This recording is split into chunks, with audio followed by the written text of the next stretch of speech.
So Bismillahirrahmanirrahim. In this video we are going to discuss temporal fossa, and in the next video we will discuss the infratemporal fossa.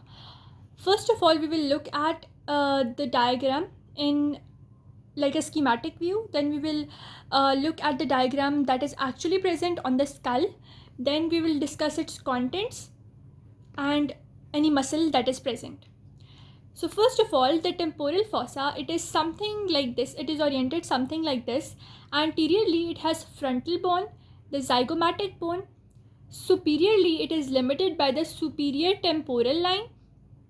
Inferiorly, it is limited by this zygomatic arch. Posteriorly, it is limited by the inferior temporal line and the supramastoid crest. So superiorly, since it is a temporal fossa, so superior temporal line. Inferiorly, the zygomatic arch. Posteriorly, inferior temporal line and the supramastoid crest, because here will be the mastoid bone.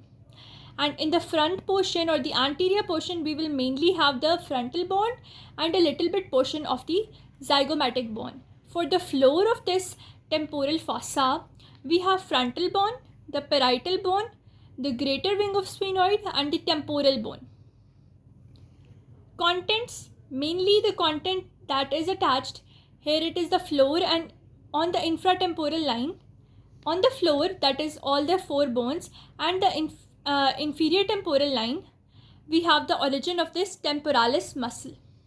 Let us discuss it from the diagram. So here is our diagram. We can see superiorly we have the superior temporal line.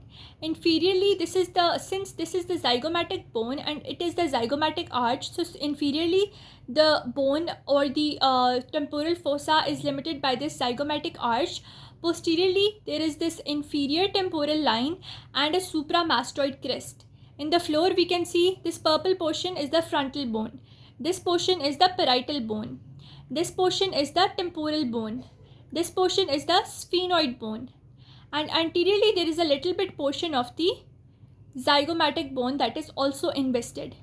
Also, I told you on the floor and on the inferior temporal line, there was origin of the temporalis muscle. So you can see that on this fossa, the temporal fossa, we have the floor of the fossa is mainly covered by the temporalis muscle. Also, this inferior temporal line, it is giving origin to the temporalis muscle.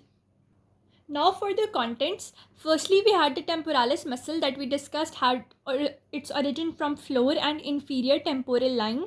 Arteries, mainly they are middle temporal and deep temporal arteries, but sometimes there is zygomatic temporal artery as well. The zygomatic temporal artery, it will mainly come from the zygomatic bone in the temporal portion, so that is the zygomatic temporal artery.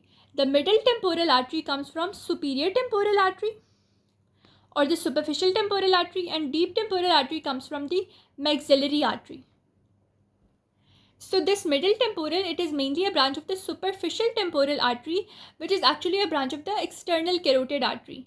And this deep temporal, it is mainly a branch of the maxillary artery.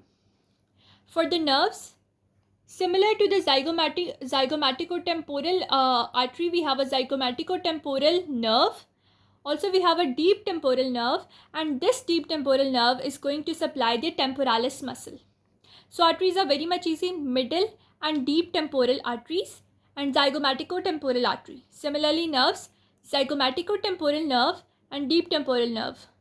Only one artery is extra, you can say, that is the middle temporal artery, that is mainly arising from superficial temporal artery, which is actually a branch of the external carotid artery. With that, we are done with our temporal fossa. In the next video, we are going to discuss the infratemporal fossa that just begins from the zygomatic arch, that is just below the zygomatic arch.